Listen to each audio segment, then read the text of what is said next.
All right, welcome back in. Yes, this stream has started anew. Yes, and we do have our prime mod here. Kate ist ein Bot, der in der Schweiz lebt. And then we also have Crispy, who's here. Here we are, starting this up again. Minor technical difficulties, delayed start, some real life stuff. Just sometimes it intervenes, and there's not much you can do other than just roll with it. So, what are we doing? We are finishing up sketch number 59 of 60.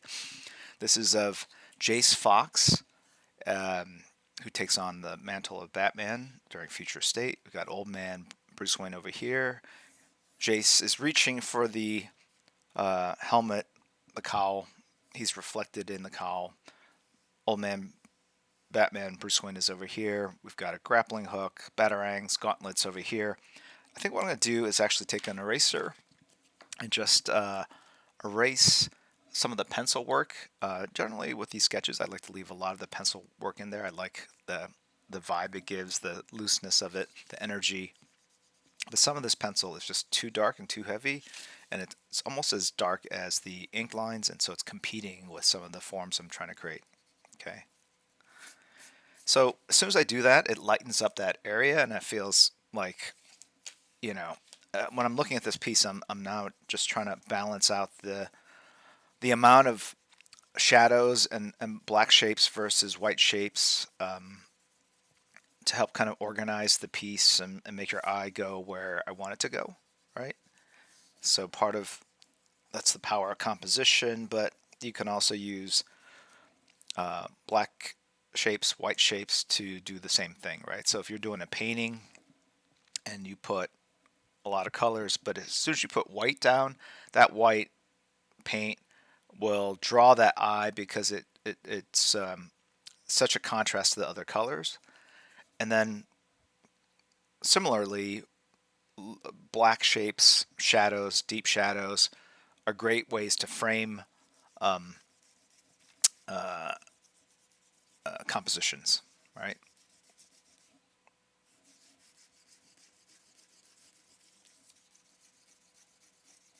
Okay, so I'm doing a light erase on everything.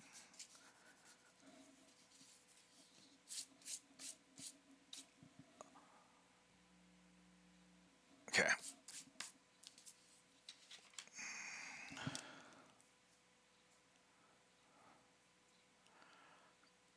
Spence New 52. Yeah, I get it. It's just the way we refer to the characters in house, so we're clear like which character we're talking about, right? So there you go. All right. Um, when we're doing the whole future state um, launch, right? We had obviously characters were presumed dead or missing, blah blah blah. But we needed to know what was going on, where they were, and so we have internal names of how we refer to the characters. Okay. Um, okay. Let's go ahead and identify what needs to be done. I'm looking at this. I'm thinking I want to keep the focus here, so I want this to be pretty dark here. This texture will go through here and here, which is the floor. So I could do that, or I could put the dry brush. I'm going to do the dry brush first. Why not? Okay, so I got a brush. Got an ink here. That's what I like to use. It's not super opaque, but opaque enough to cover what you need. You rarely need to have two coats, but it's also liquidy enough, I guess, to be able to be spread on the paper easily. There's some inks that are very opaque, but they're almost like gel. Like they're very thick and a little hard to quickly apply. And then there are other inks that are very liquidy, like just like water. And the only issue with that is that sometimes it doesn't. It gets darker enough for reproduction, meaning if you scanned it in or took a yeah, if you scanned it in for printing purposes, it'll turn to black. But on the original, it doesn't quite look nice. There are inkers that are very into, obviously, I'm not as into the ink quality itself, but some inkers, obviously, it's just like people that are into wine or music. They really get into all the, some people, I think it was like Rich Friend, he would blend his own ink. He would take different kinds of ink from different companies and basically make um, his own concoction, his own I don't know, blend, and some inkers are very focused not just in terms of how the lines reproduce when printed, but what the originals look like. All right, and so filling in just the black areas of the gauntlet, I'm presuming that it's shiny. All right.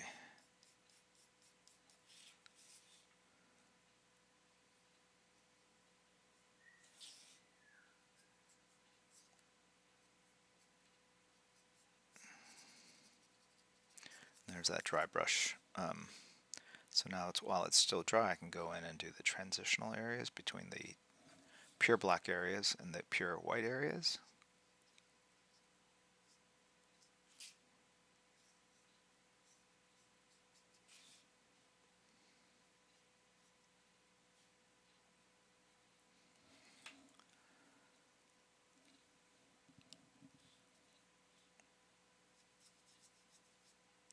And I'm just sort of inking this gauntlet independent of anything else.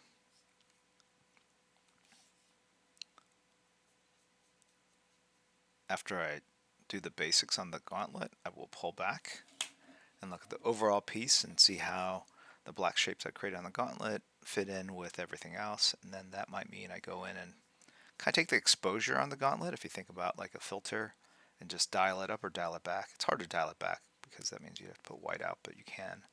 A lot easier to dial it down, the exposure, so it just gets darker and darker by adding more black ink shapes. All right, so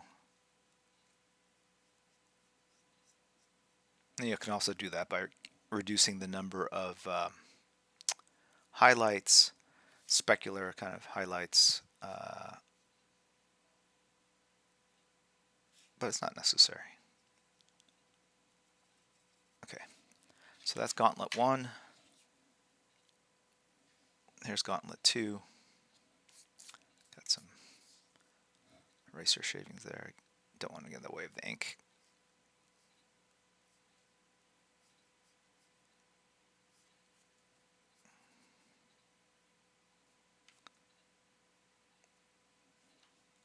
And then there's this cast shadow. So we're going to cast it like that.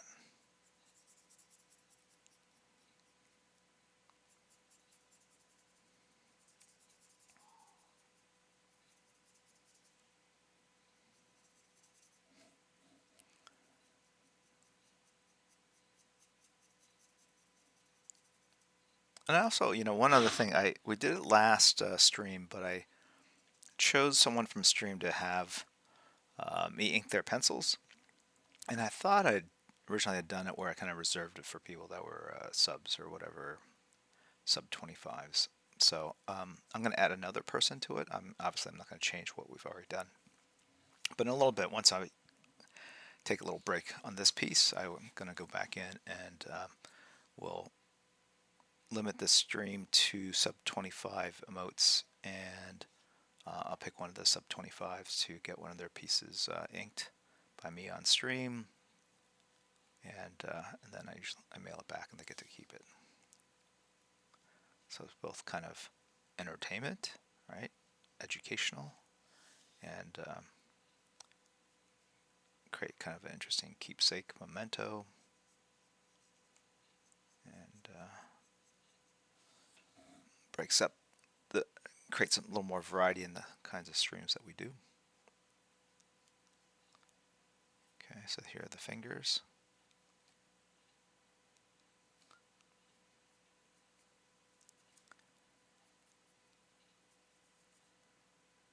Kind of as I'm inking this, I'll tell you what's going on through my head. I'm thinking, what if I take this texture and apply it to everything around? So after I've done the solid blacks on this, on the gauntlet, on the gloves, just go in and add like this gray thin texture to all of it, like kind of like a light. What would that look like? All right. So it's going to be a lot of movement on the fingers, which consider it therapy. Good practice. Okay. So now just even looking at this, here's what I'll do with the batarangs. They bend in the middle, and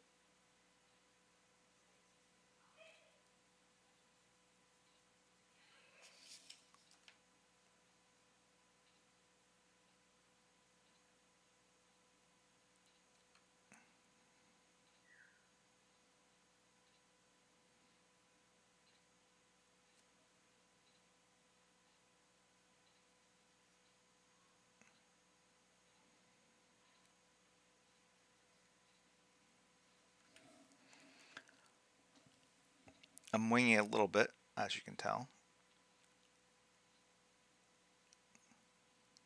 Probably put like a white highlight right here when I'm done.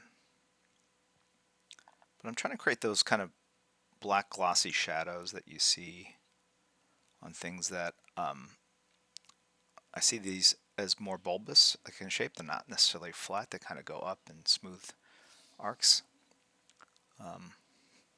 Almost like a car's body. Right? And so let's see what happens if I do this consistently. I want to create a little bit of a mechanical, like manufactured vibe to it. And let's see, I'm going to change the upper angle.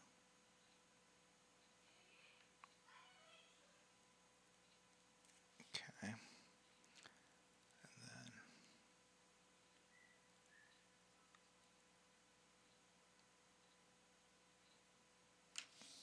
go like that.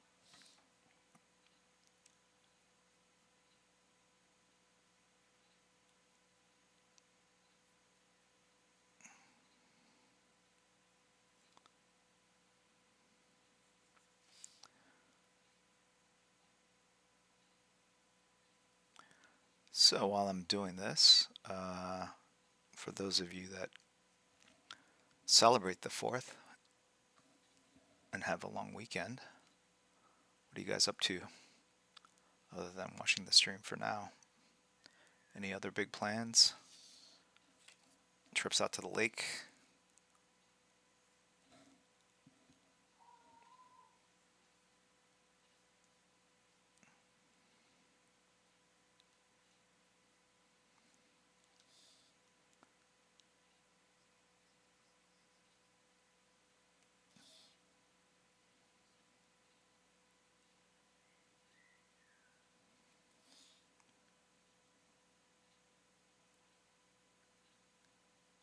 Okay. So you can see, even as I've done that, like it's almost like the black shapes within the bat logos. It breaks up the form. It almost looks like little Rorschach symbols, right? Like you don't see the bat symbols as much. They definitely get broken up by the black shape. So I don't know if that's good or bad, but for now, that's what I've decided. And one other area that's going to be shadow will be the continuation of this cast shadow here. Okay.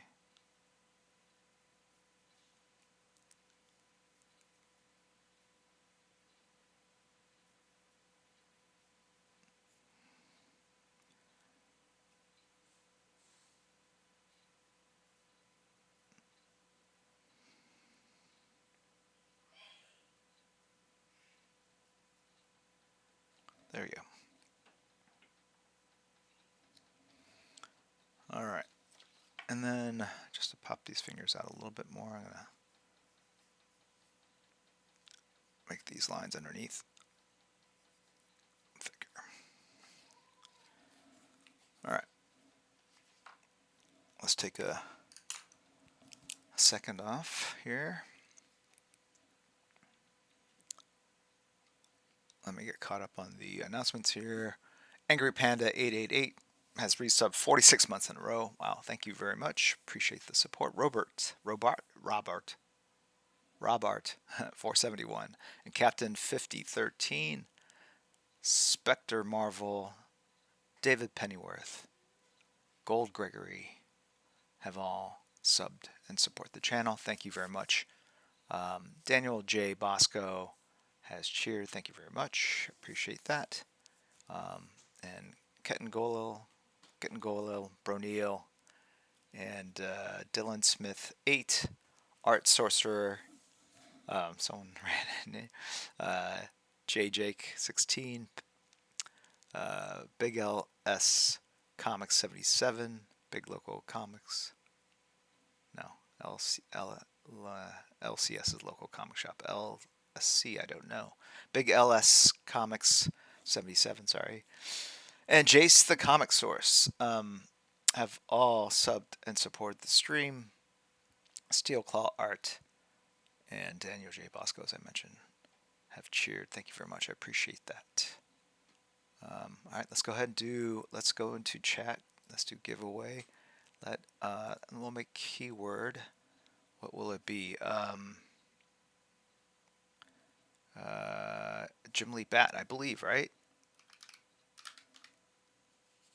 Hold on, let me see. Is it Jim Lee Bat or Bats? Jim Lee Bats. Okay.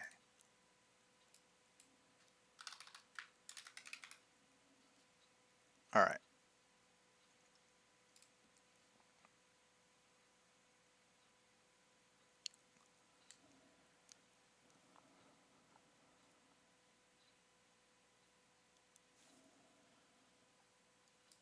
So you need to type the emote, right? And only the people that sub at that level are able to punch that in, get that to show. Once we have a decent number, I will roll, and one of those sub 25s will get to send in a 9x12. 9x12. Don't send me anything larger than 9 by 12. Sketch, pencils, that'd be great. All right, I think we're ready to roll. Here we go. You guys have a pretty good chance. Looks like Pandemus continuing his crushing it win streak over the many years. Okay, awesome. Hey, let's do one more. Let's do one more for the sub 10s, or just subs. Let's just do one for the subs. Okay, subs only.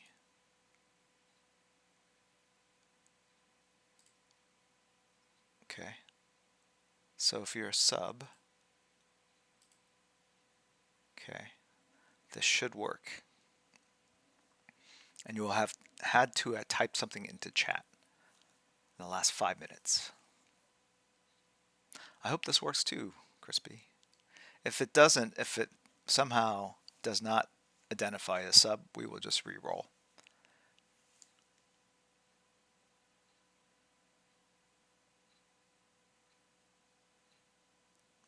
All right. In the meantime, NK has resubbed. Thank you very much. Jake Tess has also joined. Here we go. Homie XF3. I don't know how to pronounce this. Forgive me. But is a sub. Yes, congrats. All right, so you guys will be given the P.O. Box address. Mail something in, put a piece of cardboard behind your drawing, unless you want it to be more three-dimensional. And then at some later stream, I will ink these live for you guys, and hopefully you can tune in and see your art getting professionally inked. I say professionally because I am a professional, but the inking itself. Good luck, as they say. All right.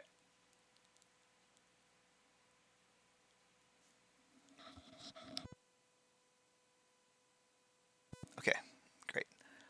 All right. Let me fire this up too. This is also very helpful having this over here.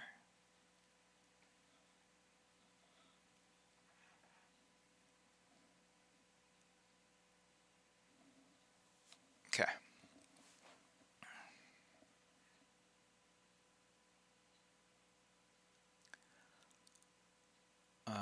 All right, let's continue with this. All right.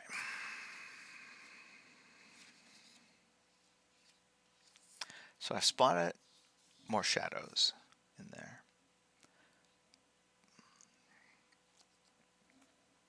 I'm going to take a 3 marker. I feel like a 3 is too thick. Let's see what happens.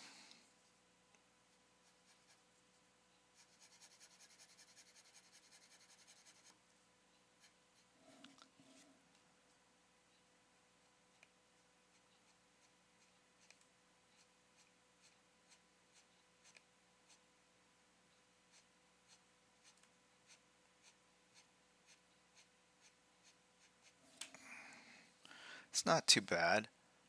It's a thinned out marker.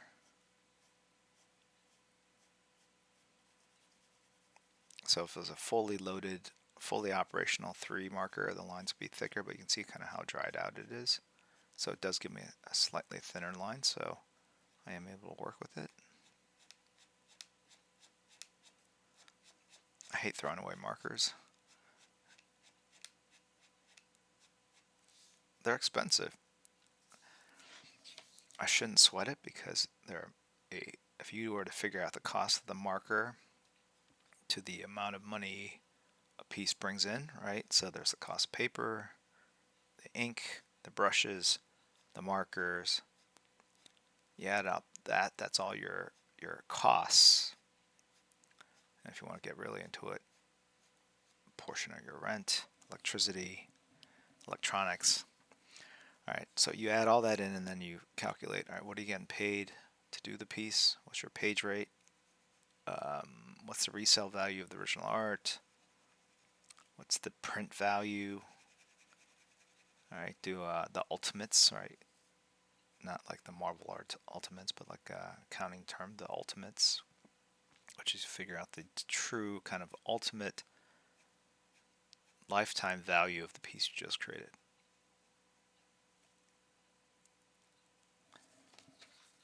All right, and that would include if it's for publication, if it's part of a story, it generates royalties. You prorate the royalties by the number of pages in the story. All right, so if you do all that, you have the revenue, right, what the money brings in. All right, and if you were to divide the cost by the revenue, it would be a pretty low percentage. If you were to divide the cost of your markers by the total revenue, it's even a smaller percentage, right? And yet, I still have to turn off the lights when I leave the room. I still need to use a marker till it's dead. Consumer math.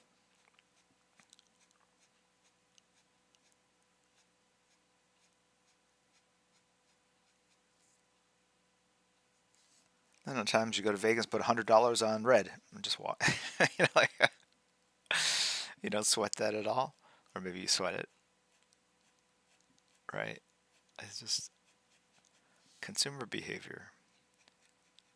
It's fascinating to me.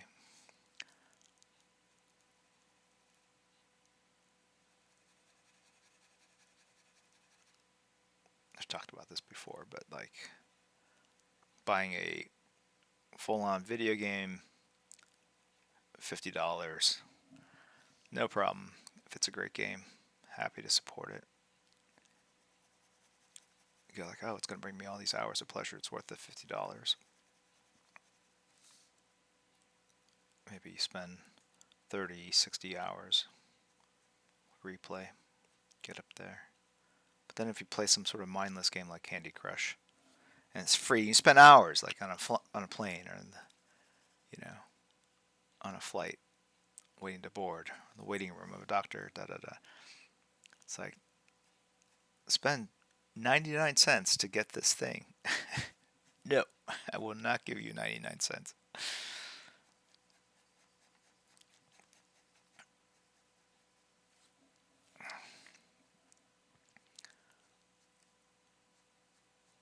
But then there are other games, free to play, and you go like, oh, look at that skin for this knife. Doesn't make me a better player. It doesn't make me do anything different other than I've got something that looks different. Yeah, I'll pay $10 for that, sure. At least the 99 cent on Candy Crush actually does something.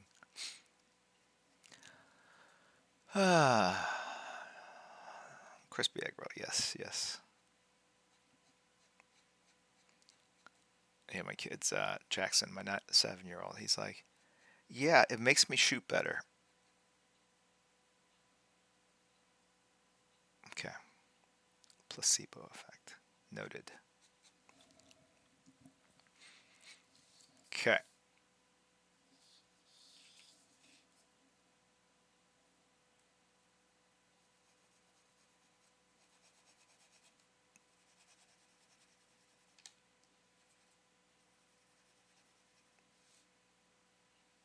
As you can see, I can kind of be a little cavalier, a little loose with these lines because A, they're cross-hatching, and then B, they're really just to create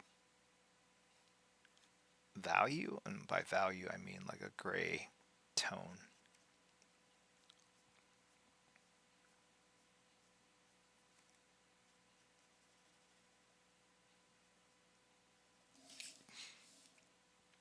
It's like if this were digital art, I'd create a texture, and then I would just, that texture would be like this kind of scrubby, scratchy, spontaneous ink crosshatch, and then I would just apply that liberally over everything. But I'm doing it manually, the old-fashioned way.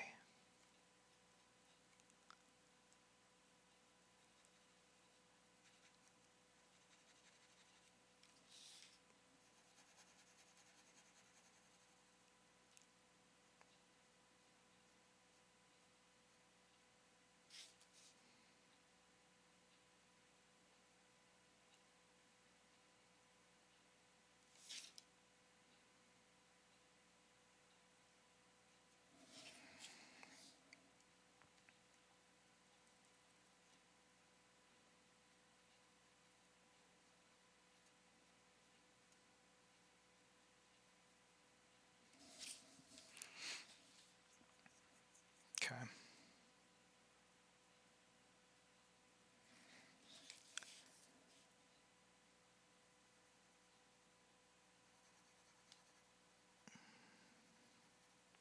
You can see how kind of dried out this marker is. It's not even giving me a straight line.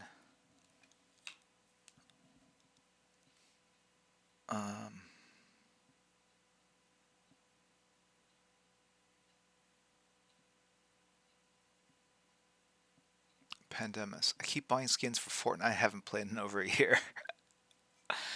Yeah. Yeah.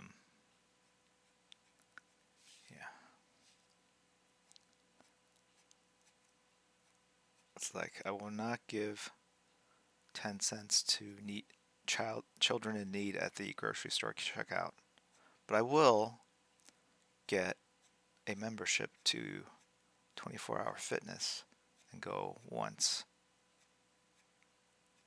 time in a year.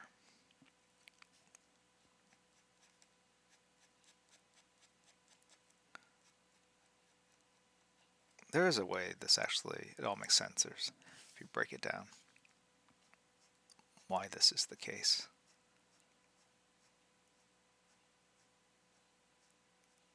It has something to do with contextual spending, right? If you buy something super expensive like a house and you're negotiating, you're quibbling over, let's say, the final price, and you might be off by like 50,000. But if you're buying something that's like 500,000, let's say it's $5,000 that you're off, you might go like, that doesn't really materially impact the size of this transaction. But man, if someone came to your house and said, look, I need $5,000, you're not going to get anything back for it. Or, you're selling a comic that's worth $6,000 and they say, look, take $5,000 off of it, you would say absolutely not, right? So you would hold the line on something. Anyway, so what am I trying to say? It's contextual. So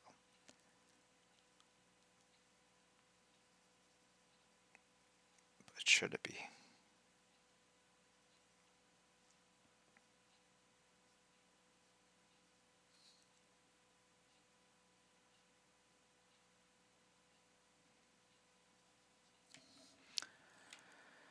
Okay, so you can see I've put like that's not the final. That's just there for purposes of creating. I'm gonna sort of nicely, hopefully, tie all this together because there's a lot going on. I'm gonna take a second of a break here. 1 second. Those glasses are good for being able to see up close, but they're not great for wearing for long periods of time.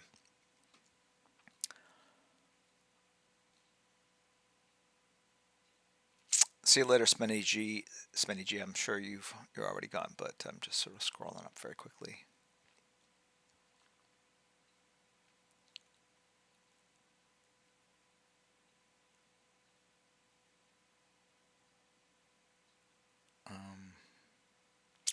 John Boucher, I have successfully refilled that type of marker. There are a few videos on YouTube showing how. Okay. I know there are these other markers. They're silver. I wish I knew the name of it, but Mark Sylvester and I had like a long conversation.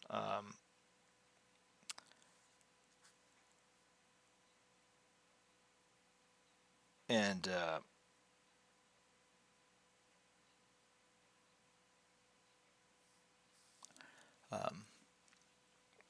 what was I going to say? Oh yeah, so we had dinner once, and this is what Mark and I talk about. We talk about markers. Anyway, so he swore by this brand, and I went out and bought a bunch of them, and he likes them because he can refill them. They look just like these, but they're silver. I think titanium or something. I don't see one here. But you know what it is? I think. Oh, here we go. Look, it's a marker baggie. If you're in the trade, this is. Give me one of those extra cool markers, man. Yeah, come here, come here. Check it out. Is this what it is? A Copic? Is it? Yeah, it's a Copic multi-liner brush pen. Yes, you have guessed correctly.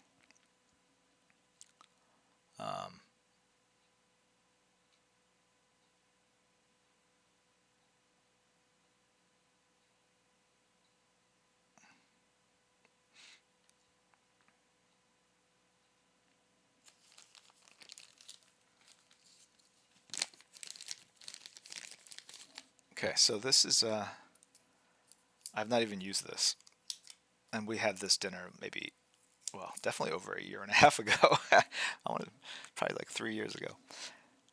But I did rush out and order these on Amazon, and so let's just see if it even works.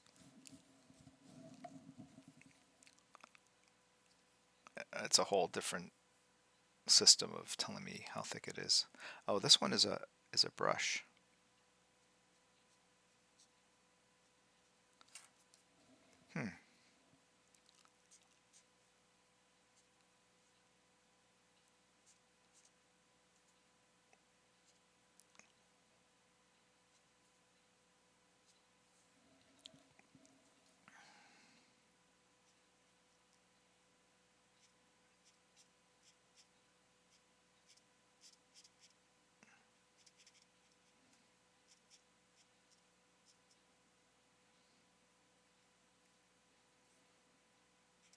Interesting. Well, it's a brush. Anyway, I have other bags of individual markers, and apparently you can somehow. Oh, wait. I don't know. They come apart. So I'll have to explore that some other time. And I have this. Oh, look, this is a Copic multi-liner SP ink cartridge B. I don't know what that means. Why do I have things like this? Here's a 1. I don't know. This is what the internet's for. I'll figure it out later. I probably have in this office enough art supplies to create like 500 sketches, yet I still go out and buy new stuff constantly. Anyway.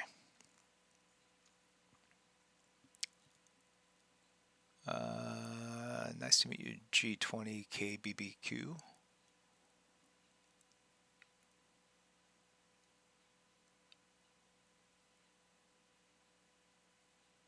I do have an art supply problem. I'm a professional. I should have the stuff more organized. No? Like, I have boxes in which I theoretically organize stuff, but every box seems to have an eraser, a couple markers, random brushes. You know. Every box, what I'm trying to say is every box I have looks exactly the same. Just full of calligraphy pens, which I won't use. Some cheap marker or brushes there. Green gel pen. I don't know what I'm going to do with that. A 1 gig memory card. Super important, kids, if you want to be a professional artist.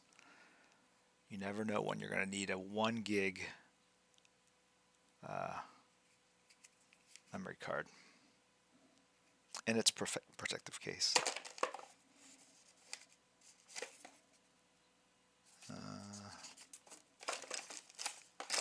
Get some lead.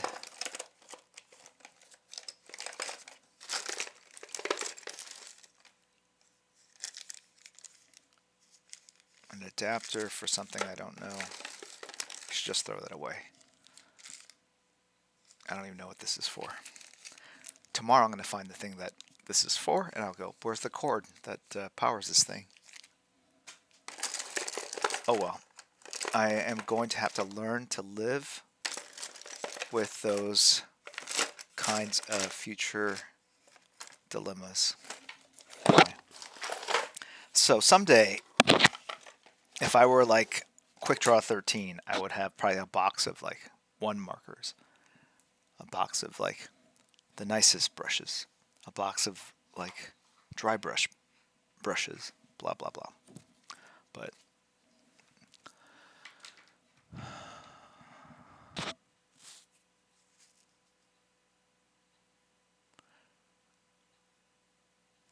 is my desk cam hanging from the ceiling?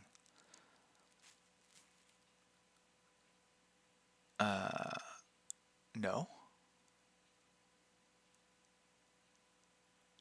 Yeah, Pandemic. Say, I don't know. I got it. And yet I still buy more pencils, brushes. I don't get it. I should just say no more. Don't buy anything. How long can I go without buying any more art supplies? And watch it be like 16 years. 16 years, right? But when I pass, it'll be like the last marker, you know. I'll be like, wait. Right, and then the pen would roll out of my hand onto the ground.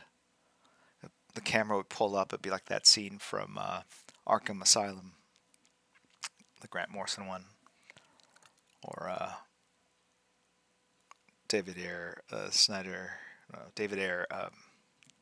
Suicide Squad, where the Joker. I don't even know if that scene was in the. Yeah, it was. Like, wasn't there like the camera pulls up and you see the Joker with all these weapons around him? Okay.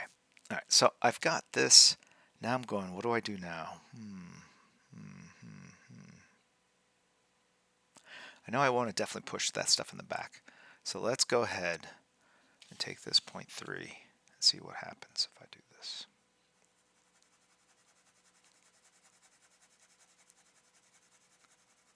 All right, I can already tell that this marker is a little too thick. I'm going to go to a 2. Let's see what happens if I go to a 2.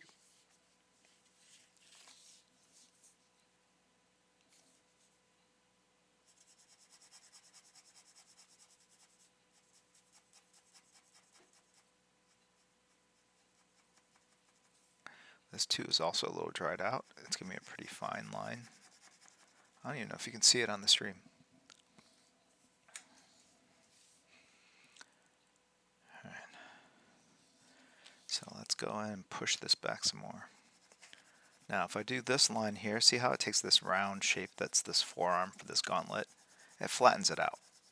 I'm giving you a mixed message. I'm giving the viewer these lines, shapes to convey that it's circular, tubular, three-dimensional, and then I'm going on top and drawing a flat line through it, which indicates that it's, depending on which line you believe, is it flat or is it cylindrical. So the way, but I knew that was going to be the case, and it's like it works here because that's flat, but because it's cylindrical, I want to make it less of a directional indicator, meaning these flat lines aren't to indicate shape or form, but to create a value, a darkness, a grayness. So that's where the crosshatch was invented, right? So the crosshatching can also indicate form, but if you do it through all sorts of different angles, it just becomes a flat gray, almost like you're painting with a gray value rather than using lines to indicate form. Does that make sense? All right. So now that's kind of darker gray. It's pushed back some more. Okay.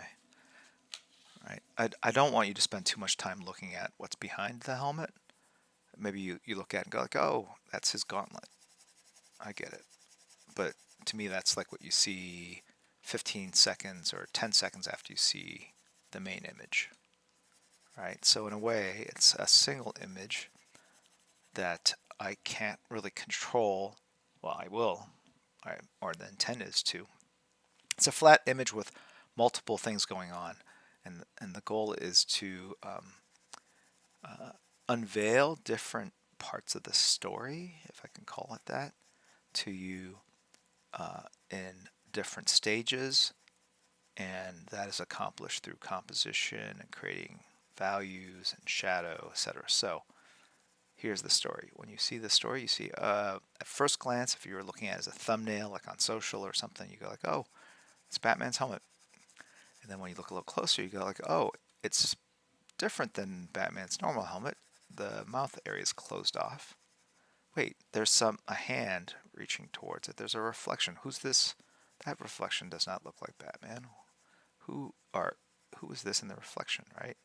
And then maybe somewhere in that story, or maybe before you figure out the reflection, you're like, oh, the helmet's like it's in his workshop, and you can see other parts of the bat costume behind. Got it. So that's the story. That's the rollout. So you can see you can have lots of different things going on.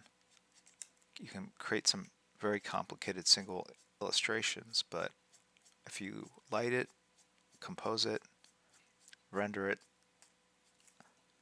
with some intent, planning, you can kind of create an experience, a little bit of storytelling.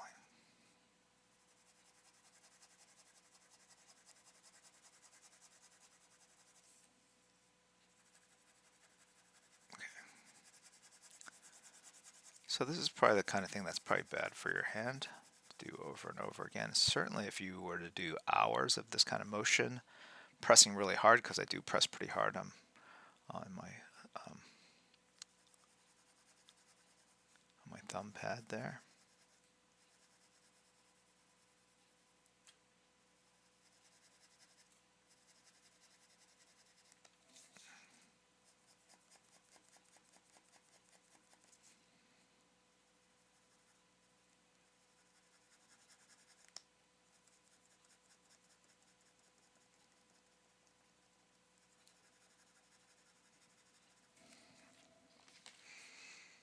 Okay. See how that white line there pops really? I don't like it. I left it open just in case I wanted to keep some edge lighting in all this, but I don't think so.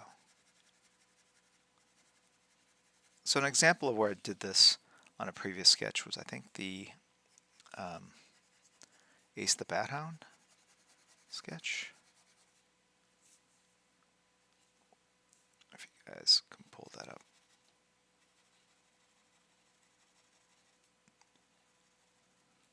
So this 2 marker started out kind of dried out and like it's on its last legs, but I sense that it, whatever was kind of impeding the ink flow has, and sometimes that happens if markers haven't been used for a while. It's opened back up. It's giving me a pretty good line, pretty easily. So now you can see as I put more and more lines over that gauntlet, it's just starting to disappear into the shadows. And at some point out, if I want it to jump back out, I'm going to have to put some highlights back on it, right?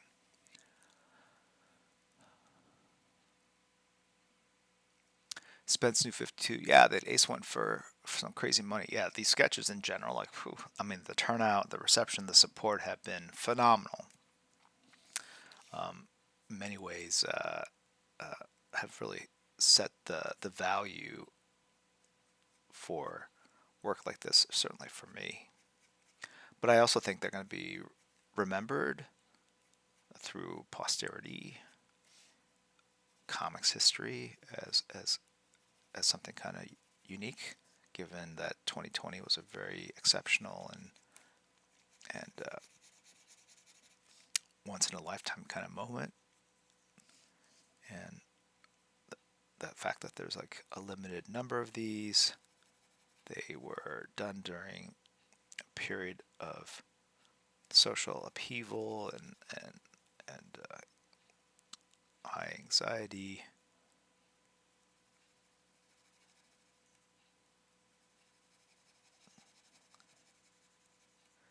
I think also because of the fan interactions, right? The engagement piece of it, like people choosing the next character to be drawn, some really random characters, being chosen, the variety of characters. There's a lot going for it to make it kind of a special thing. Okay.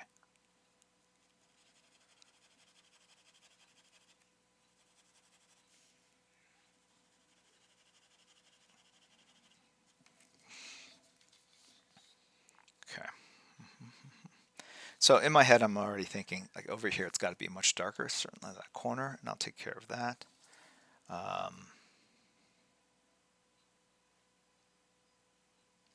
Yeah, but let's go ahead and do that now.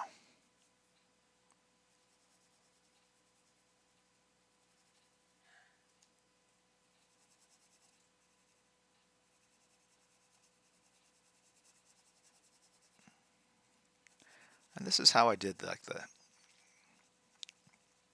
death piece. Someone mentioned the penguin, Ace the Bat Hound. So I need to get some coverage in there, so I just kind of loosely put in the ink. And then I'm very concerned now kind of about the surface texture of it all, right? What looks like blobs or mistakes versus intentionality or intentional strokes. Okay. Really kind of fine-tuning kind of the gray value that I'm creating here.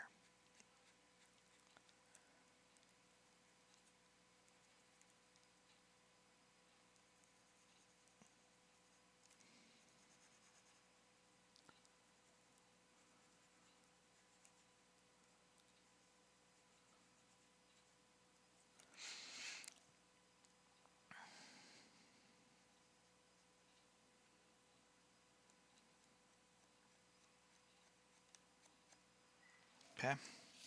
See how that's all kind of become darker? What the fan art has cheered Happy 4th of July. Thank you very much for the bits. If you could celebrate the weekend with any superhero, who would it be? Crispy egg roll. I need $5,000. Um, I guess it would be. I don't know. I'm trying to think. Well, who would the best superhero for 4th of July be? Maybe Captain Cold. He seems like a fun guy to party with, and he'd keep all the liquid refreshments on ice. You know, if it got too hot, kind of give us a nice chill. That was long. That was a question. Was a long time ago. Superman? Are you kidding me? You can fly into the sun as the ultimate fireworks.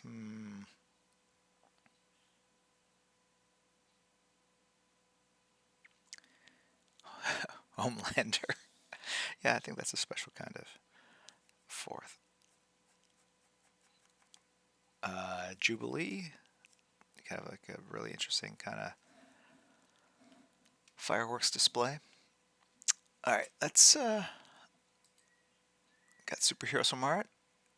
Thank you for the bits. Hope I have a litty 4th. The lit will be lit. Yes. Programmer art. Thank you very much for subbing for 22 months. Jorge4277 has gifted a sub to Roy Batty 0306. Sorry. Awesome.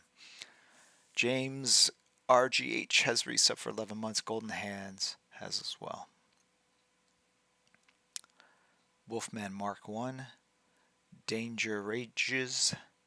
Victor Draw 76. The Batman 1978. Dr. Multiverse. That's a cool name. I like that. I have to steal that. I mean, that's awesome. Dr. Multiverse. Dreamcast 9920. I have all subbed and supported the stream. Appreciate it. Stone Cold Snake 316. Welcome in. What the fan art? I actually expected Jim to pick Batman. No, I think Batman would annoy the heck out of me. It's just speaking honestly, like I think like wouldn't Batman be like the ultimate know-it-all who did not talk a lot? So he would just look at you with those white blank eyes and judge. I don't know if I could handle that. No, right? He would just be sitting there at his table with his brew, decaffeinated brew. And you wouldn't know if he's asleep, looking at you, looking out of the corner of his eyes, on his Bat TikTok app inside his cowl, whatever. He's sitting there. And if you ask him a question, it'd be like asking Google. He would have the answer. But man, you'd have to like really get it out of him. I don't know if you guys have ever met Brian Azzarello, but you put a mask on Brian Azzarello, that's Batman. Not Bruce Wayne, Batman.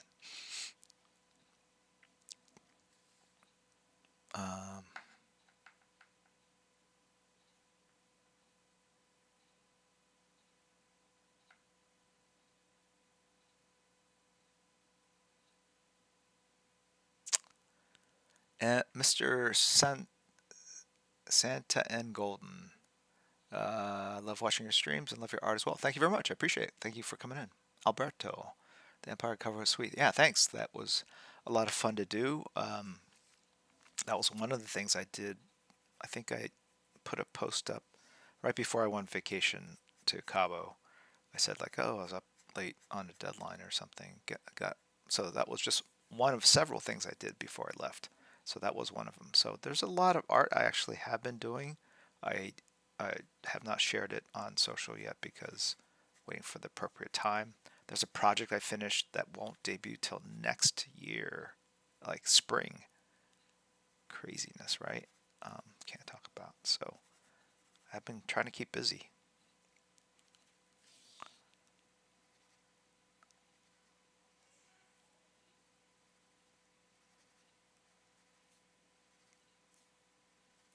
So I'm doing this without any benefit of glasses, which means that I'm probably not hitting the lines as tightly as I need to, but it's great for looking and trying to define value, right? Like how gray or black something is, because I'm not looking at the details. I'm just looking at the kind of like the darkness of it all, right?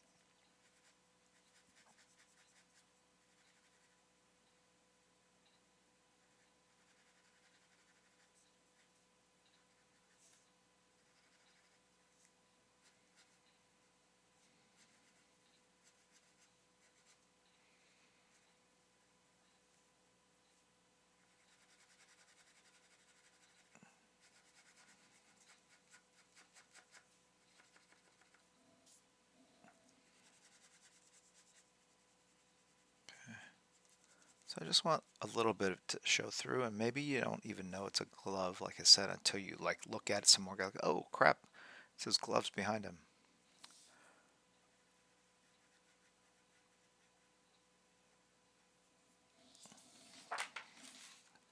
All right, see that area?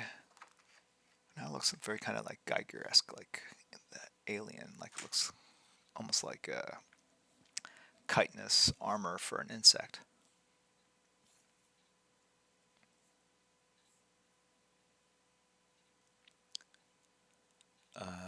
Mock. Is there anything you're working on at the moment, Jim? Anything you're able to speak about? No, that's the thing. I've been trying to be good about that kind of stuff. So I've got a couple covers that are done, a couple really big projects that, again, won't be unveiled till later this year. Not a lot of storytelling, traditional like comic storytelling. Just that's been hard to find time for. But single illustrations and projects have been easier.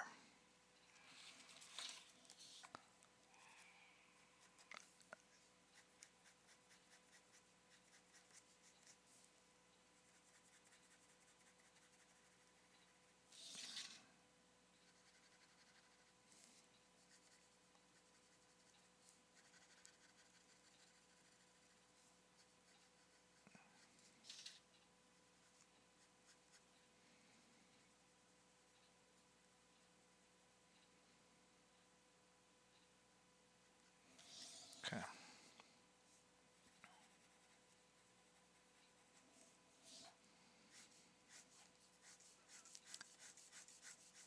I'm going to draw through this cowl tip because if you draw around things, you'll see how the ink, because you stop for a second, it gets a little thicker.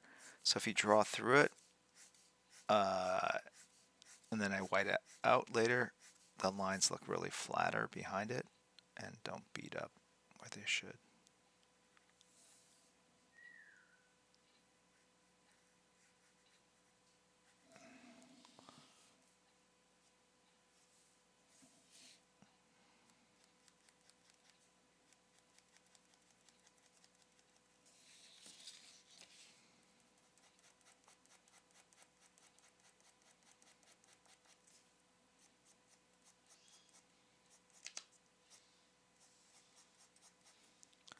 So in a piece like this, where I know there's a lot of this texturizing or value creation, or when I say value, not like financial value, but like gray value creation, it's just a time-consuming thing. So this is where you can turn on a baseball game, your favorite podcast,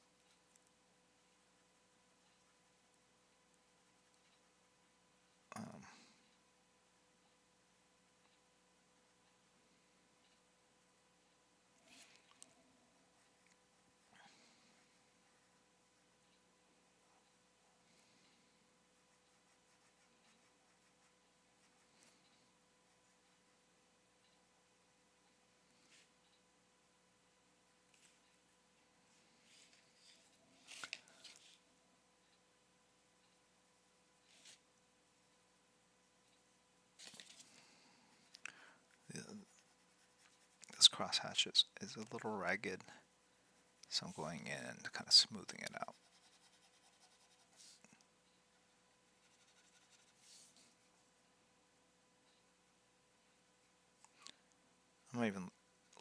rest of the drawing. I'm just looking at this area and just kind of getting it to the dark gray that I want it to, and that the lines look spontaneous yet uniform. Right? Meaning like not all like the lines are in the same direction. Trying to take out the things that give it away as lines on a page and try to make it into a gray shape or shadow, if that makes any sense. It may not. I'm going to add a screw here. We're going to just darken this whole panel up a bit. See how it's darker around the edge of this finger, because the same thing here. It's like once the pen stops, just a little bit more ink comes out, and that's all that it takes. So now I gotta equalize that and make everything around it just as dark.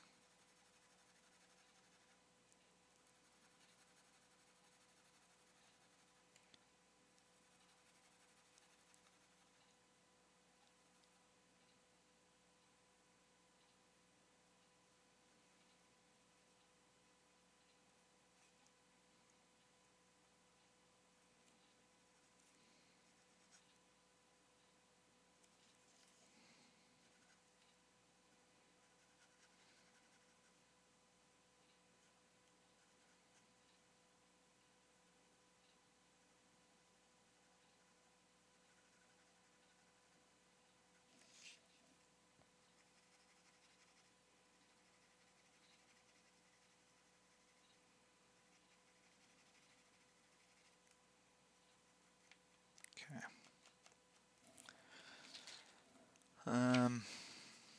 So I gotta work on that gauntlet a bit more too. So, what do we got going on here? Dreamcast 9920. Program art, I think I've already mentioned. Thank you very much for subbing. Stone Cold 316 has gifted tier 1 subs to Kaharis. Very kind of you.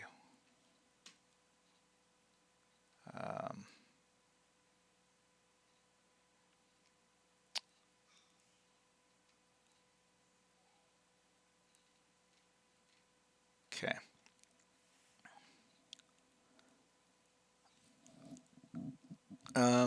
Mr. Senton Golden, was I approached to do a cover for Invincible? I did do a cover for Invincible.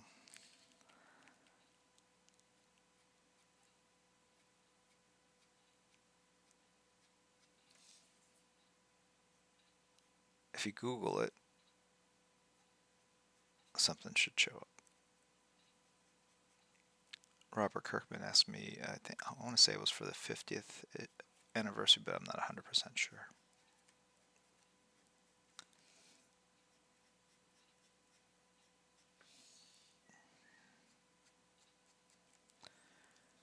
Okay.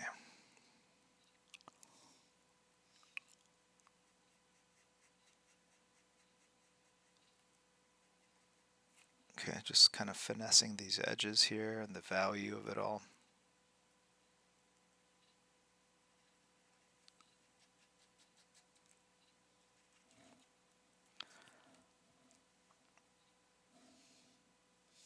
See how that's much darker than here, so now I need to kind of make it match a little bit more.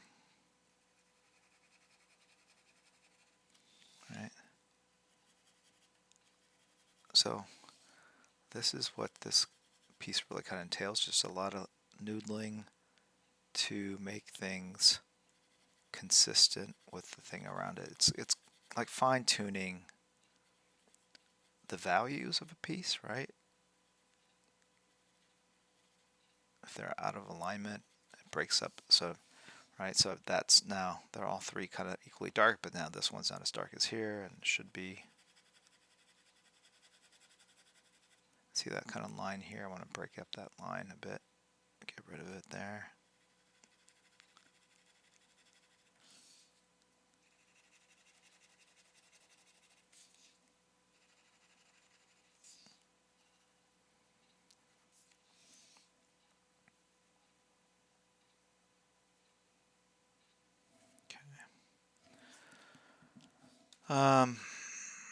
Same thing here.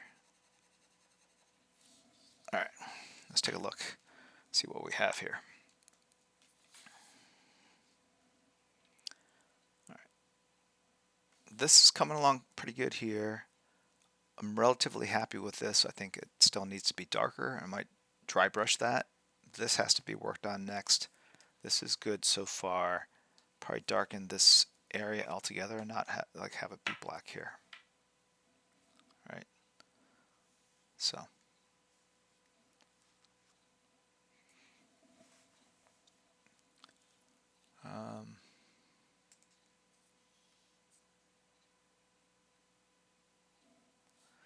Stanix, do you think studying art formally is necessary or just by self-teaching is fine? I think I used to have a standard answer for that. I feel like I have a little more nuanced answer now, which is, whatever gets you there. Some people respond well to having a classroom setting, having a teacher in front of them, having a curriculum, having assignments, deadlines.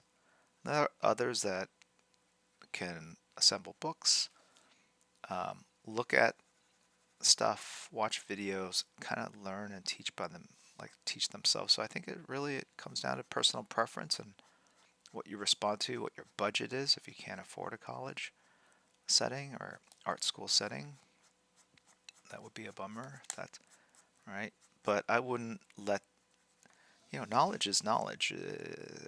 Whether you learn it by paying for a very expensive degree or whether you spend 20 years in jail and read the classics and become a self-trained attorney, and that does happen. I don't even think it takes 20 years. I mean, people do it. So I think art is the same way. It's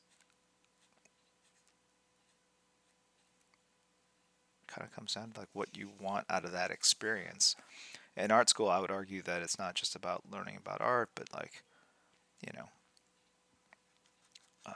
working with peers, having kind of a safe place to kind of learn your craft, learn from people.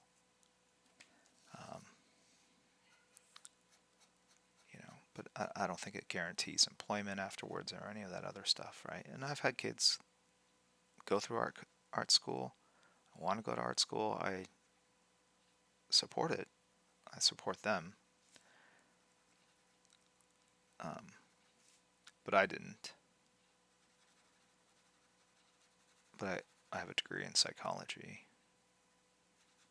This is the cast shadow of the cord here.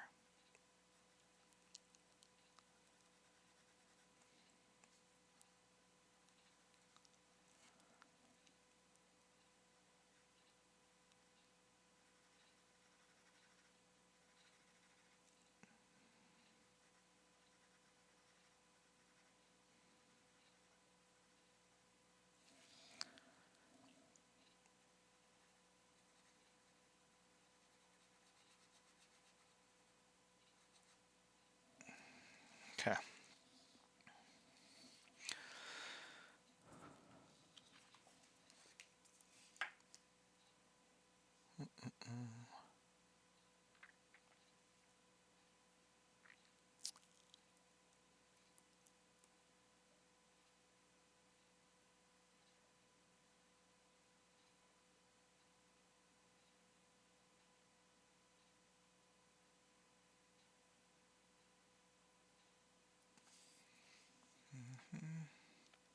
Why are you thinking about going to San Diego Comic Con Thanksgiving weekend? That would be a negatory. A big no. And I love the people at San Diego Comic Con, and I understand that's probably the only weekend they could get. But last year, as some of you guys know, we celebrated Thanksgiving outdoors in the brutal Southern California cold. I had to go buy several space heaters on the gray market from people that had basically bought them all up at the Home Depot and were hoarding them and driving up the price to double the cost. Um, and you know, we created a workaround. We did it, but this year we're going to have an indoors Thanksgiving with the family and really spend that time, quality time, playing poker and gambling with each other. I mean, hanging out together, watching movies. You know what I mean.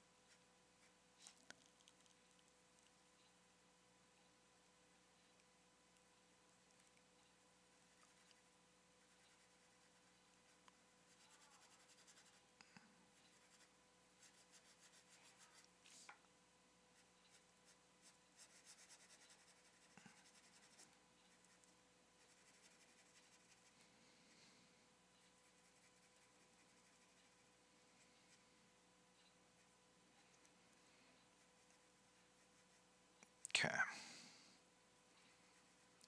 Now, this is where I usually say, like, I'm almost done. But realistically, looking at this, I would say that I am 75% done. But the goal is to get this done, and the blight piece that I did, and put them on eBay for the final 2 of 3 auctions. Usually there were 3-day auctions. Today's Saturday, Sunday, Monday, Tuesday, right? So I want to put them up so they basically the final bell or whatever would be Tuesday when people are back to work. And then the last piece will probably be later Wednesday, Thursday. I'm not going to draw that one on stream. It's going to be a bit of a surprise, but it's already been determined, chosen. I know exactly what I want to do with it. And I think people will dig it.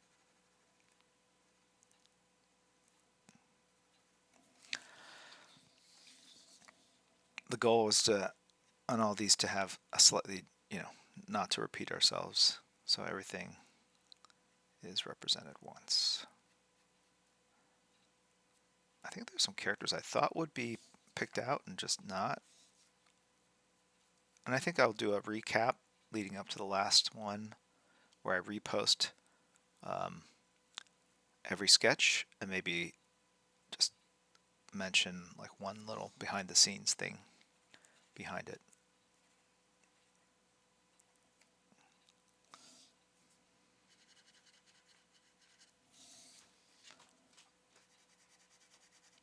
What's up, Jackie?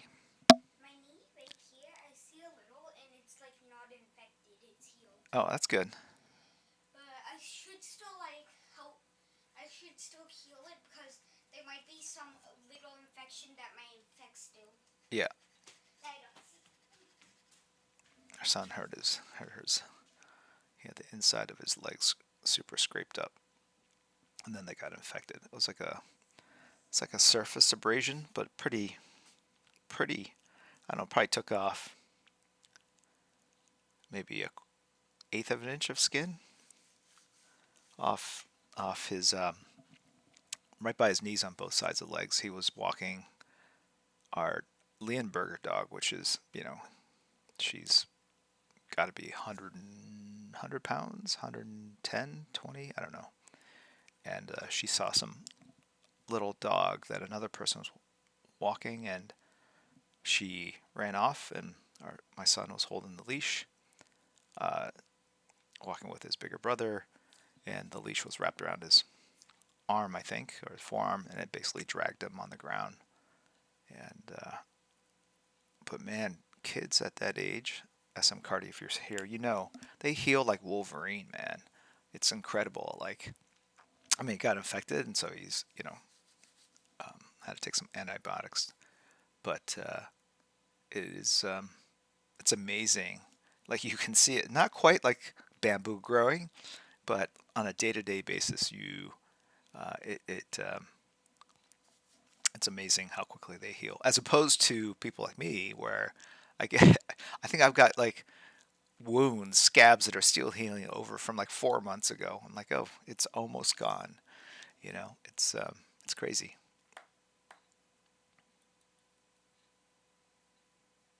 Yeah, paper cut takes 6 months.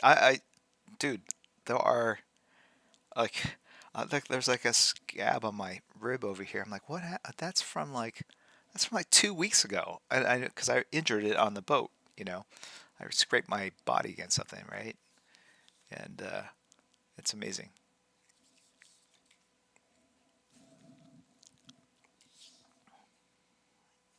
And if you guys don't know how quickly bamboo grows, check out YouTube, man. That's crazy.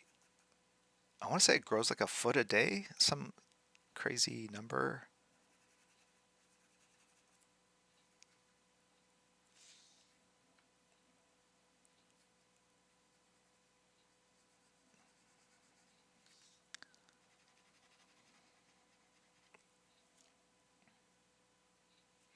Yeah, it doesn't really bother him. He just walks around a little funny because, you know, little bow-legged, like he doesn't want to rub that part of his body on anything.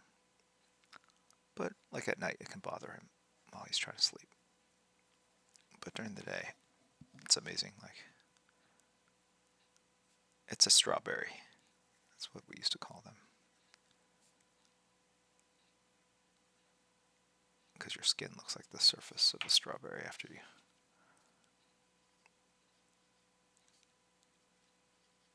But yeah, when it got infected, it was just nasty looking, like looked like pizza or something, like different colors and shapes, and just like you were going, what's that pepperoni thing going there? Like what? That's when we said, all right, urgent care, and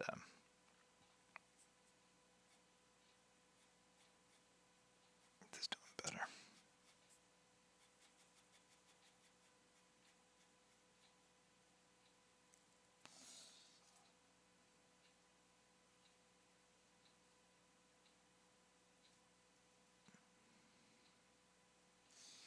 So now I'm just kind of greeking in some shadows, very, very loosely. As you can see, it's not so much meant to draw detail, but it literally is kind of like what modern art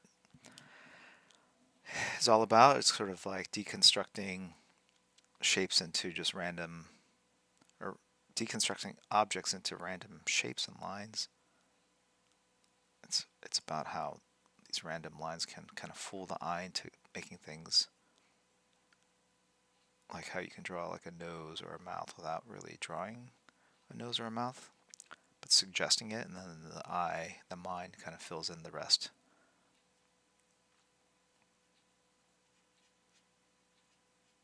Kind of like how you see clouds in the sky and go like, oh, that looks like Crispy.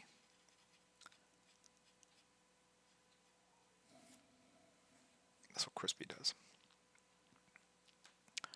All right. I don't even know what that meant. You sound tired. Say Barry0974. That's because I am tired inside. It's been a long life.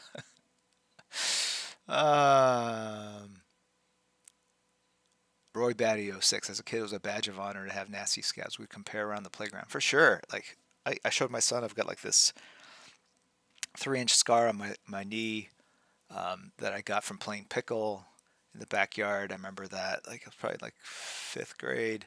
Pickles where you have two bases and two people with gloves and a ball, and you basically score a point running from one bag to the other, and the people at the bases have to throw the ball to one another. Of course, someone will fumble it or overthrow. That's when people run back and forth and score the points. I was like running from one bag to the other. I slid into it because it was close play, and there was a razor blade on the ground, and like the old school like Schaefer's, and so it sliced my knee and made a gash about yay big. And so I could see my kneecap, and I could see lipids, little circular dots of fat. And but it didn't bleed a lot. There's not a lot of blood vessels there, I guess.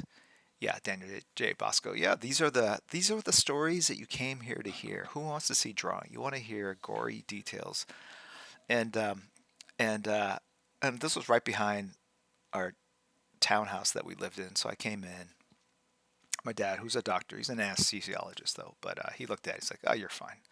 Let's eat dinner." He was hungry, so he took some gauze, he wrapped up my knee. We had dinner, and then he took me to the ER, and then they stitched me up. And when I was on the table, they said, "Don't look down." I'm like, blood doesn't really, phase me. So I looked down, and I could see blood spurting up like 3 feet in the air from when they were, stitching me up. Little streams of it, and then of course because I was on my knee, and I didn't want to get a cast, or maybe for whatever reason I didn't get a cast. So you just inevitably end up moving the knee a lot, and so the stitches would tear, and I kept reopening the wound. And it ends up being like it's the thickness of a caterpillar, like a big fuzzy caterpillar. So it's not like a neat little thin scar, but no big deal.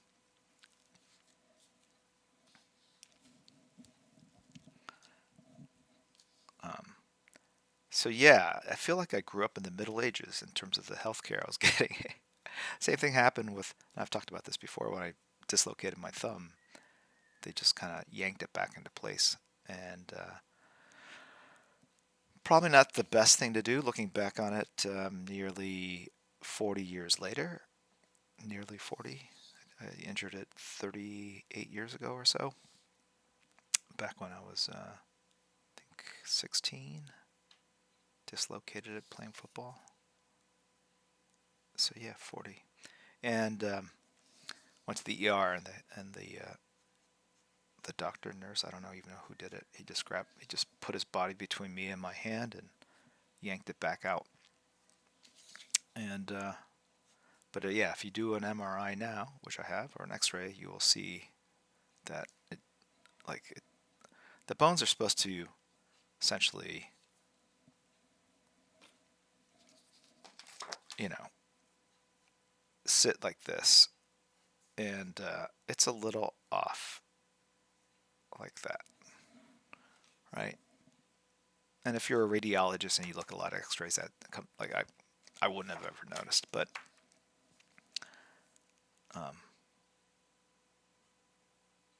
so yeah, he's like, the bone doctor was like, you might need surgery for that someday. I'm like, I'm not gonna do it until I have to. I'm okay. It's working.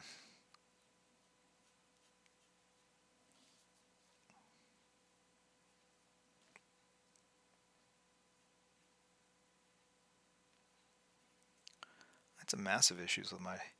You know what? Let's change the subject. Who wants to hear about? All right. You guys have any art questions? I'm sure you do.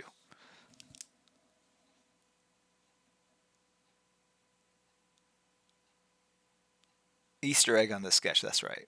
Someone years from now, after this resells to somebody, they'll go like, "What?" I think that's pretty clear. That looks like bones to me.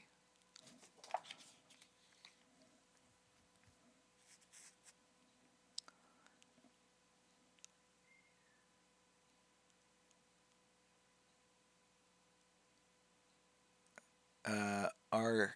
Gilvian, what happened to your NSX that you drove around in PB to get Taco Bell uh, at night? I don't know.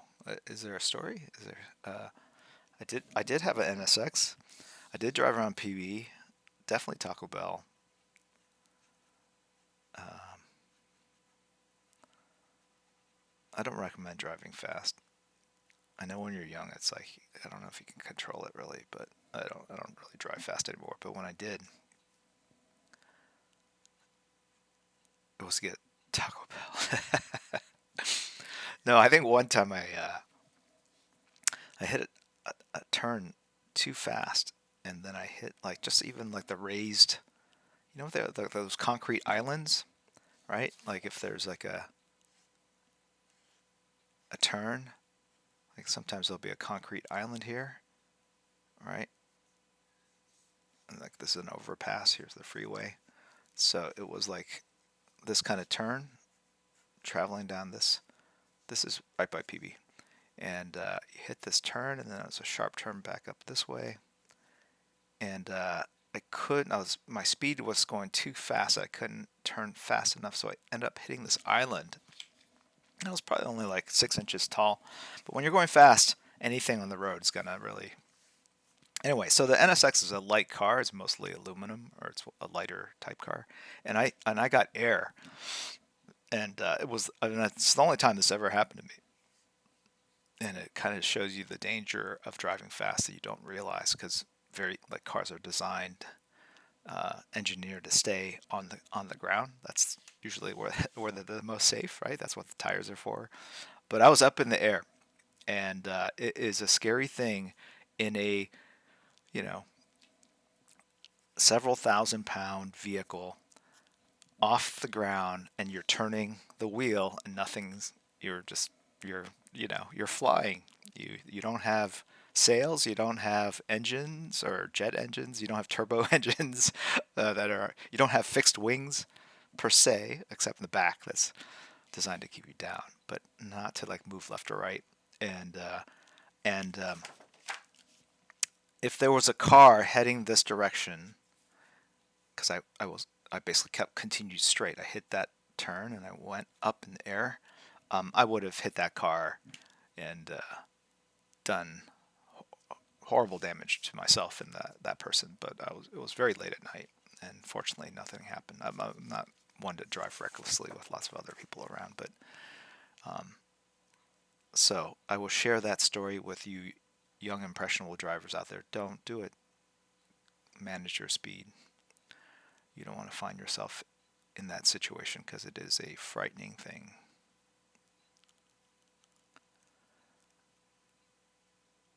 And that actually is like one of the things, like all these sports cars, they're really designed to, all these air vents in the front, it's to create downward draft, right? Downward pressure. The tails at the end, it's all about taking air that's flowing over the top of the car and using that airflow to create downward pressure on the car, so that you stay, all four wheels are on the ground. Once you lose traction with a wheel, as you guys know, if you've hydroplaned, sorry, or hit ice, that's where it gets really dicey. And I'll tell you, I have spun out on ice on a highway in St. Louis during the winter storm, like on a freeway. They had only one lane open. I don't know where I needed to go. Middle of this snowstorm, all this ice on the ground. I don't know, because I was probably going to see my girlfriend. I don't know. Anyway, and I lost control, and I ended up doing like a 180 facing direction. But luckily, everyone like knows how to drive in bad weather in the Midwest, unlike here. And there was a lot of socially distancing. There was a lot of social distance between all the cars. So again, ended up okay. But yeah, I've hydroplaned and slid out on ice and water and stuff, but nothing like catching air and sailing through the sky.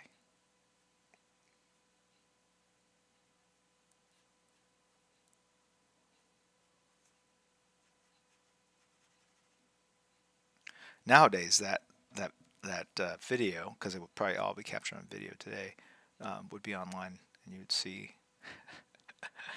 Actually, you can. There are videos like there's one like this BMW that hit something, and it got a ton of air, and it went up like 10 feet in the air and hit the side of this tunnel. It's crazy. These cars today, the amount of power, even a very basic sports car has, so far like exceeds what the power we had back then. Like a car that had like 300 horsepower was considered really high end, and if you could hit 0 to 60 in like under 6 seconds, that was amazing. Now there are cars that are doing what, sub 3, 2.6 seconds. There's some American sports cars that will hit under 3 seconds, 0 to 60, that you can get, 60 grand? Maybe even less, I don't know. But be careful out there.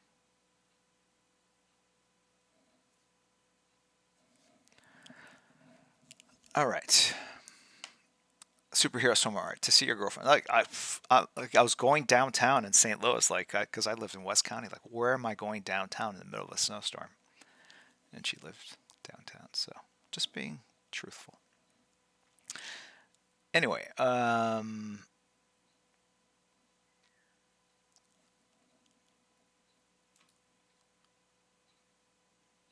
let's see.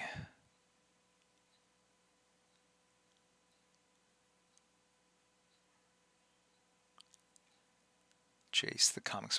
Do you watch F1 racing? I should, because I think, um, if you're far away and watching a racetrack, it's kind of boring. Like, why are they going in circles? But if you're there in person, I think it's like watching, basketball, like courtside seats. Like, there are videos of people that are watching, like the Indy 500, and the cars race by. The backdraft is so powerful. You can see people being pulled and losing their footing because, I mean, it's just probably terrifying to hear the sounds of the engines, and the speed of it all is probably crazy. And also, like when they like especially in F1 racing, um, when these cars lose traction, go flying through and into the spectator seats, it's a little nuts.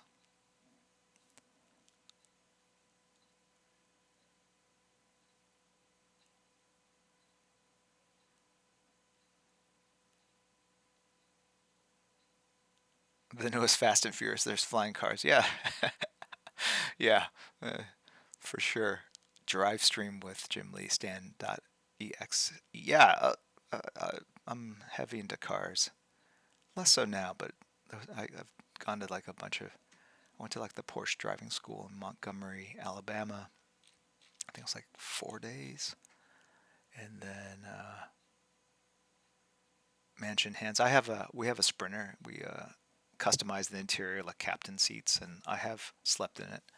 During the pandemic, we took a road trip to Jackson Hole, and like we didn't want to stay in any hotel, so Walmart will let you stay in their parking lots for free overnight.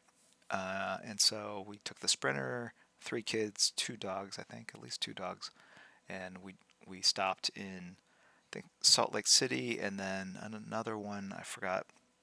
Um, to make it all the way up to Jackson Hole, we wanted a trip where we were outdoors, and yeah, it was cool. You know, it got a little cold, but and the dogs were a little um, gassy. Anyway, yeah, Jackson Hole is beautiful. And then I went to the AMG Mercedes driving school, which was up in Monterey. Um, and that, obviously driving their cars, but that was also very cool as well. I think the funnest part is that at the end you get to drive with one of the instructors, and they're all like professional drivers or race car drivers on different circuits, and then they take you through the track driving the way they would drive, and it is a super physical sport. It is not just about driving fast. It is about slamming on the brakes and turning the wheels. It is a very, very physical activity. Very taxing, herky jerky. It's like the most violent roller coaster ride you can take, um, but it lasts for hours for some of these races. Okay.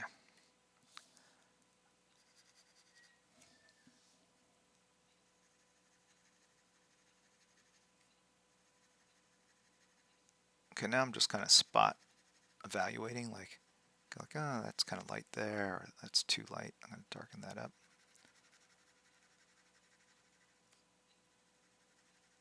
Okay.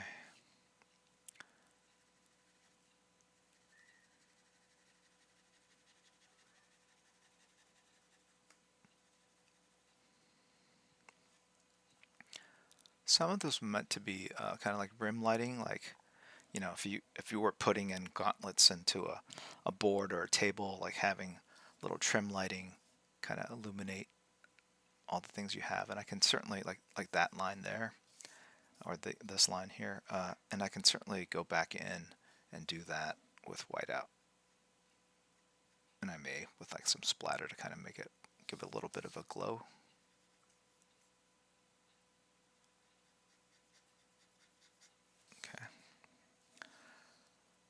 And let's flatten it out this way to make it a little bit darker.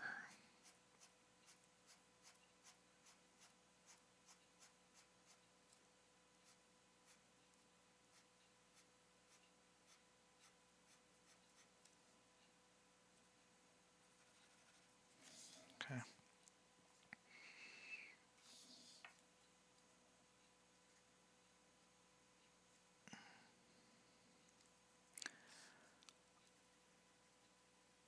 I think the sketch has reached what I call like kind of ultimate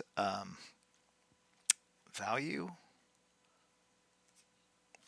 meaning any more work I put into it probably won't increase the amount of dollars it generates for charity. And yet I will keep noodling this. And sometimes that value is established at the very start by the character you choose, right? Like, outside of this particular campaign, like if there was like a sketch panel at like a convention and they're saying, oh, let's just draw characters and people can bid and we'll raise money for whatever. As soon as you start that character, you've established kind of a ceiling. I think the reputation or the name of the artist probably creates a minimum value to each piece, right, regardless of character. And then you can elevate that value by the draftsmanship, right, the quality of the drawing, but also whether it's funny or it strikes a chord with the audience.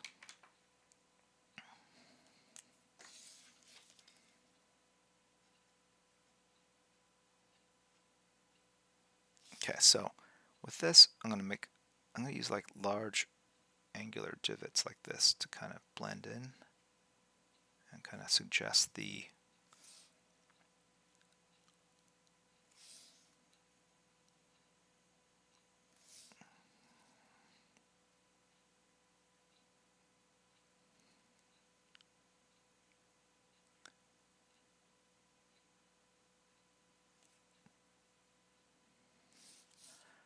as we're kind of cleaning up these glossy edges.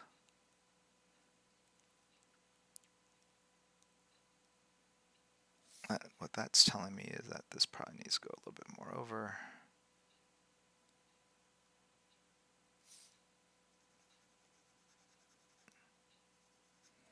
Okay. Let's make this consistent.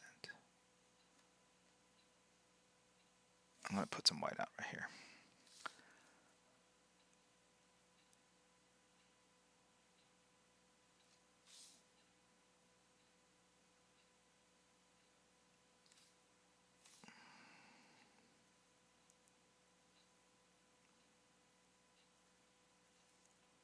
And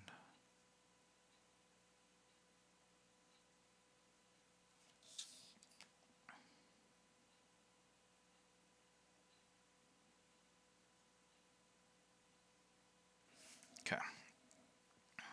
I feel like I need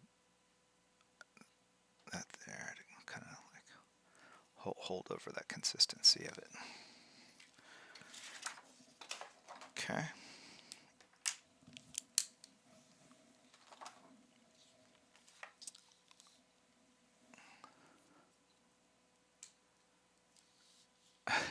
Mr. Raha 99.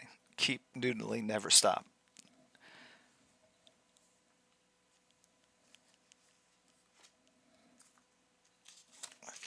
Take this. Oh, too high.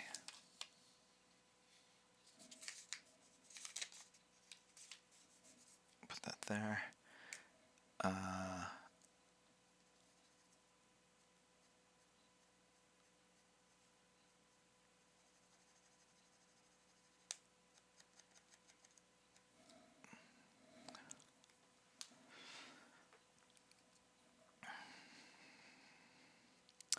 Superhero Swarm, you said you don't drive fast anymore, so what do you do if you have a sports car? Drive slow?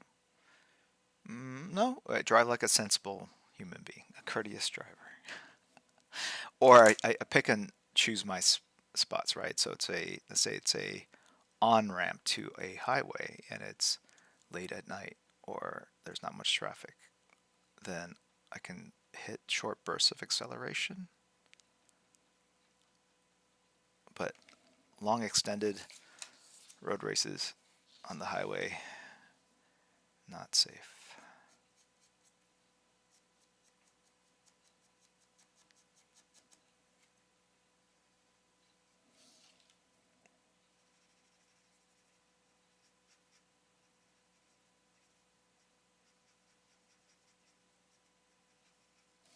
Okay.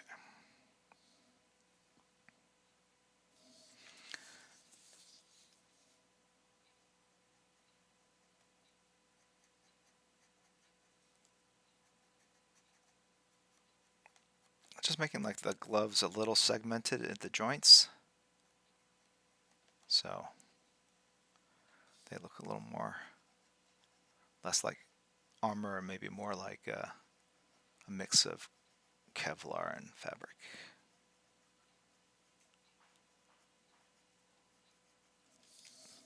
Okay. Hey, I'm almost done. Okay, I'll be right down. Uh-huh. Wait over there? I'll call you. All right. Okay. I don't know who that was. No. Okay. We're in slow mode. Fantastic.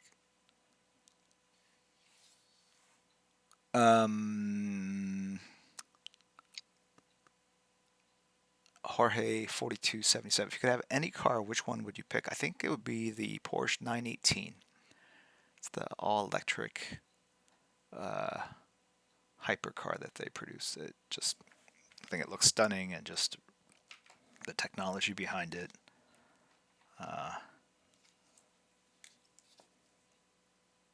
Or the LaFerrari. LaFerrari is pretty nice. I would definitely not say no. Superhero Swim Art. Just about your first sports car. What'd you get?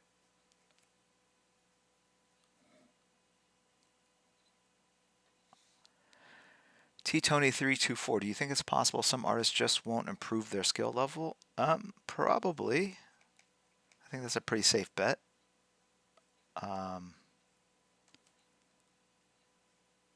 But I also know that if you practice, you can get better. So it's hard to say. You know, like every body, every person, you know, it's different, and the way we kind of take in learning is different. So, but it's mental knowledge. I think there's maybe hand-eye coordination. I don't know. I would say most people can improve, but I wouldn't say all because you never know. All right.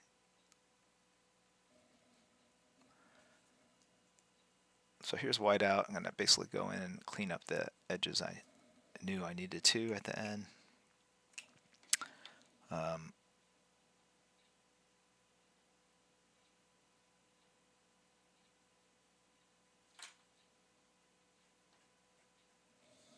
All right, little reflection there. Oh, this thing here is front of the face. All right. Let's fix this up.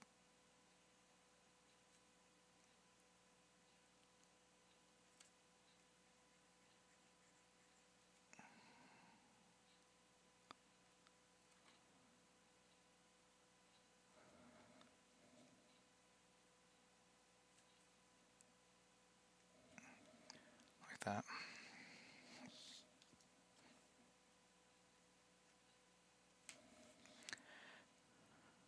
Okay. And let's a couple highlights here.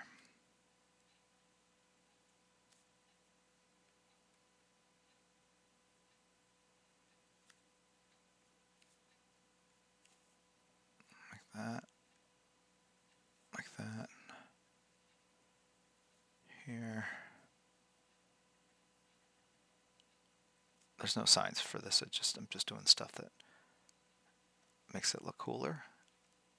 Trial and error. Okay.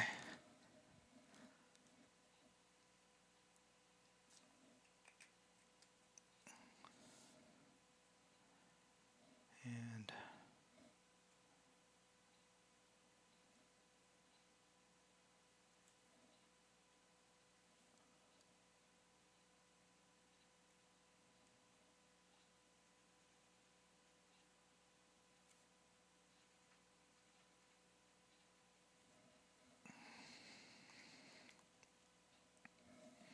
sorry, drawing off the page.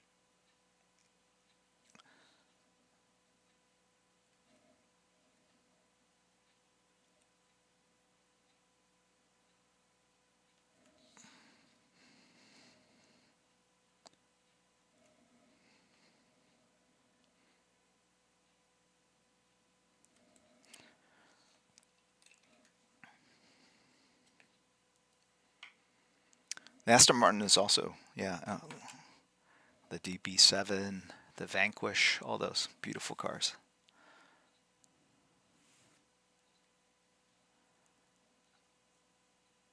Well, Broussard, it's been a while. Good to see you again. Thank you very much for the bits, Peanut X777.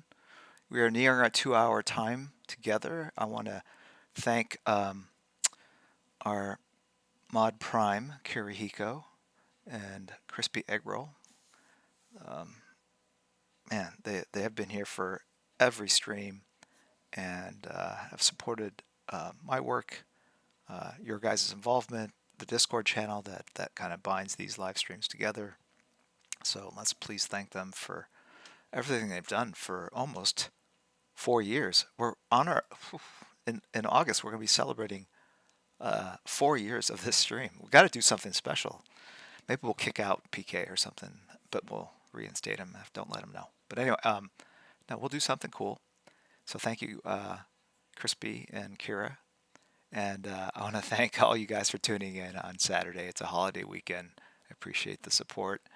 And the next stream should be the following weekend. I'm kind of getting back more into the stream of things. Haha. And have a great 4th of July for those of you that celebrate. And I'm just going to let this dry. We're going to finish up the screws. And we're going to go raid somebody.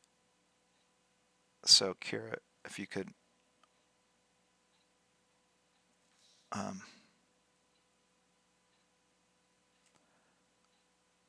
pop someone into our chat here. Let me finish this. So yeah, look for these pieces on eBay shortly. This and the Blight, and they should end up closing on Tuesday when people are back to work. And then that will set the stage for the last sketch, which would be hopefully Wednesday, Thursday, Friday. I don't know.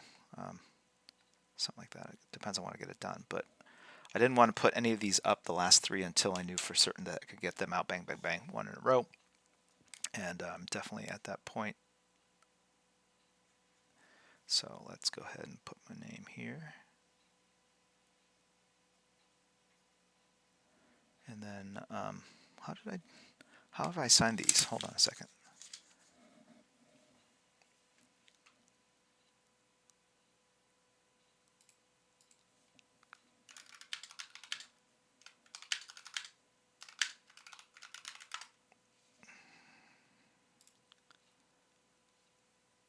It looks like, so I put the year at the bottom and the number. Okay, so here we go. 2021. And this is 50, wow, 59 of 60. But we're not done. I just realized I forgot something. That's not what it is. I just saw something I didn't like. Okay, it's about taking the white out. Where's the, okay.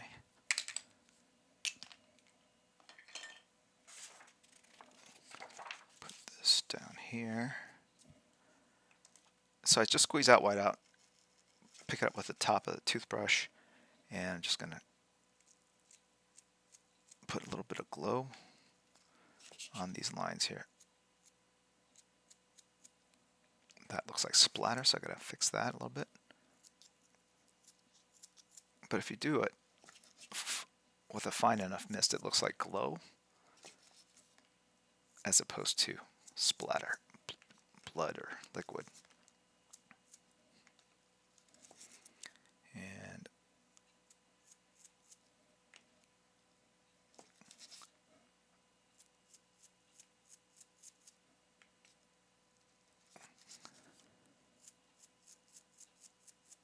there we go. And then we'll put some on the other side right here. It works best when you splatter into a white area, or a black area, so you get white on black. You're not going to see if there's a lot of white around the white, obviously. This toothbrush has seen its last legs, so I need to replace this one. It's just not giving me the bristle strength, like the bottom part. These bristles are really worn out. So hold on a sec. Let me see. I got an easy fix for this. So let's just go ahead and cut these off here. Trash can down here. All right. Okay, now I feel like I'm back to some bristles that have a little resilience in them. And let's see what happens.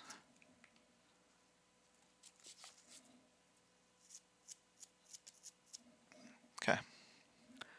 I don't know if you can see it from that distance, but it's there.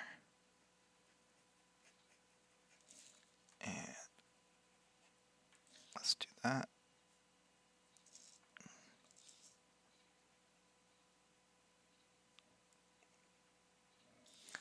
That.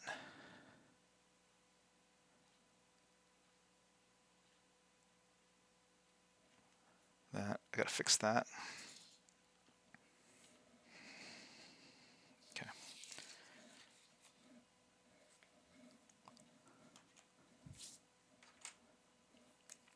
So I feel like I'm in overtime. Like I thought the stream was over, but now it's just so. See how that looks like a splatter as opposed to dots, and so I'm just going to go in and do a light, a series of arcs, breaking up that line work.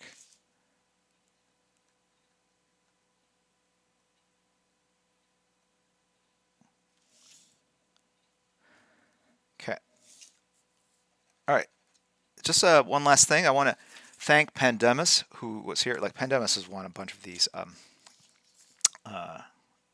give raffles or whatever that we do, and so he won the get your sketch inked by me on stream, and you get to keep the original. The only problem is Pandemus apparently does not draw, so he's graciously gifting it to QuickDraw 13, Jamie from Australia, who is an upcoming talent. He's already doing the con circuit, getting work, and we can all say we knew him when he was still an aspiring artist who would go to Comic-Cons and just network and show his work around. So he's come a long way. So I think that'll be really fun to work off of Jamie, and I want to thank Pandemus for his generosity and just really kind of helping out the team, right? We're a community here, 4 years running, and it's nice to see you guys thinking and taking care of one another. So I do appreciate it. I fixed his thumb, I don't know, whatever that finger was looking a little odd in terms of shape. Okay. All right, I think I'm done.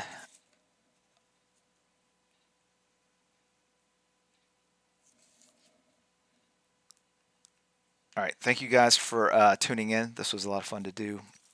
Here it is. I will post this on Discord and then you'll see it on Instagram when I post sketch 48, or sorry, 58 and 59.